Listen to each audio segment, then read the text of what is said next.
Cama kunithokozani bana bahle, cama kunithokozani, ndiyathemba niyaphila. Umzekelo wokuqala ngoku ubheka phambili niza ndifumana apha. Umzekelo ke ngoku ndifuna apha sikhe sithethe ngento nje ebalulekileyo okanye sikhe sifundisane nje ngento ebalulekileyo. Umzekelo ke ngoku ukhe wathi omnye usisi oyinesi wathi izinga le-teenage pregnancy noko lehlile. Icacile uba abazali bama-2K benza umsebenzi oncomekayo wokuthetha nabantwana babo mayelana ne-pregnancy.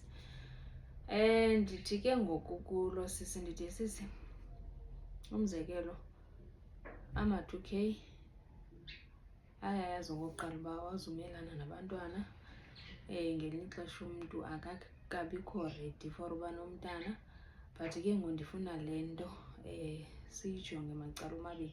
Ngoba kaloku umzekelo kukho le nto ye-abortion. I-abortion ke awuyenzi kuba ngelinye ixesha ungafuni mntana. Ziba khona phana izizathu ezohlukeneyo ezimbangela uba umntu enze i-abortion. Abortion uyayenza xa ungekabikho ready for uba nomntana, xa ubona neengxaki ozifeyisayo uba awukabikho ready for olunye uxanduva. Uyayenza xa sowubona uba yeyi ukuba nomntana kuzandilibazisa, ndisesesikolweni okanye mhlawumbi andikabikho fit for uba ndibe nomntana. Fumanise umntu ke ngoku wenza i-abortion phaa. But ke ngoku akho mntu ujaja omnye, akho mntu endingakhe nditsho ndithi une-right for ukwehlulela omnye umntu. Umntu xa eyenza into kuzube kukho isizathu esimkhokhela uba enze oko. Right. Nditsho ke ngoku sisi, ndithi hayi sisi, ingxaki yintoni? Yi-abortion. Yiyo ebangela uba i-teenage pregnancy ingasafani nakuqala. But ke ngoku mntomtsha, i-teenage pregnancy yona asinoyithini, asinoyilahlela phi, yinto ekhoyo esiphila nayo. But ke ngoku umntu funeka yazi uba yes, uzawuyenza laa abortion yakhe ihambe iminyaka. Into nganye ke inee-consequences zayo. Nokutya oku sikutyayo kunazo ii-side effects zako. So ndingakhe nditsho ndithi into nento umntu ayenzayo, ii-consequences ziba khona. Umzekelo ke ngoku xa sekufikelela kwixesha le-abortion, uyayenza laa nto kuba uxakiwe yiloo nto uxakileyo, ibuye ke ngoku le nto yenzeke.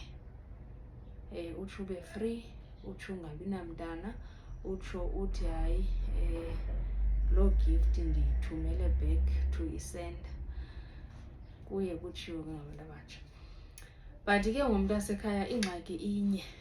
Le nto funeka siyijonge macala, funeka siyijonge ngokwecala lasekliniki, funeka siyijonge ngokwecala lakwa-spirituality. Kuba nathi singabantu abatsha sifuna abantu abatsha bangahlali babe nako ukubetheka kakhulu. Umzekelo izawuhamba iminyaka, uyenzele i-abortion yakho, qups, ubheke esikolweni e-tertiary, qups, ufumane mhlawumbi loo boyfriend eza kutshata, qups, kutshata i-boyfriend, kube mnandi, ibe ixesha ke ngoku loba uzalele umyenakho nibe nabantwana. Ikhona i-possibility yoba ungazali wena kulaa mtshato wakho wonke ngoba kaloku wawenza i-abortion. Ibe indlela leyana obhatala ngayo elaa tyala le-abortion wawulenzile. Uyabona ke ngoku apha wonwabile, akho nto ungenayo, unaye nomyeni, ufuna umntana. But ubone ke ngoku uba awukwazi wena ukumfumana umntana all because of laa abortion wawuyenzile.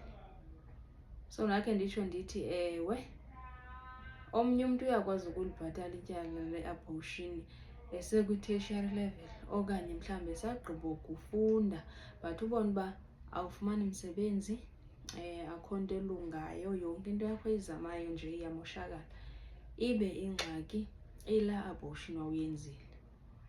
Ibe ke ngoku le nto isithi yes, umntu uyenzile into ayenzileyo, nokubhatala ityala elo laloo nto liba nexesha layo.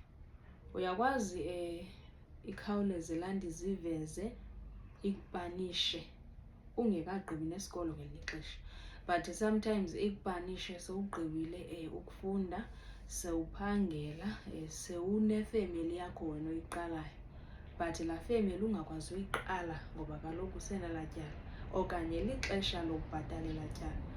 So ndingakhe nditsho ndithi funeka ke ngoku umntu ayenze into ayazi uba yes, at the end of the day zizawuba khona ii-consequences.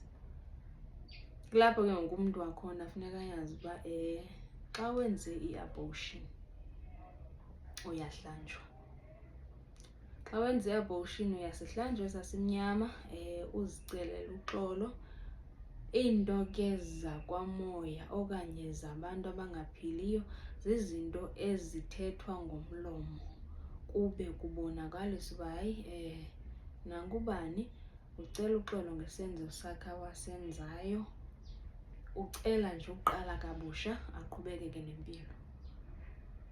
Ube ke ngoku usenza umnikelo okanye ube usenza iladi, ube phaa kwelaa ladi unxibisa laa mphefumlo ungazange ukwazi ukuwunxibisa. Utsho ke ngoku at least nawe uxole ngaphakathi, zitsho ke ngoku nezinto zakho noko zibe nako ukuvuleleka ngokuvuleleka. So ndingakhe nditsho ndithi ewe, izinto ezibetha abazali bethu ngoku zizinto endingakhe nditsho ndithi ziyalungiseka. So ndingakhe nditsho ndithi indaba ye-abortion awuhlali nayo. Xa wenze i-abortion uyaklina nokuklina, usebenzise izinto zokusela so that ngomso xa ulungelwe unomyeni ofuna ukutshata ube uklinekile nangaphakathi, ube uhlanjiwe nangaphandle, uklenziwe laa moya wesimnyama we-abortion. So ndingakhe nditsho ndithi ewe, into yakho kuyenza kuba uxakekile, but ke ngoku at the end of the day kumele uyazi uba into nganye eye yenzeke iba nee-consequences zayo. So ndingakhe nditsho kanjalo ke ngoku namhlanje, ndithi camagu mthokozani.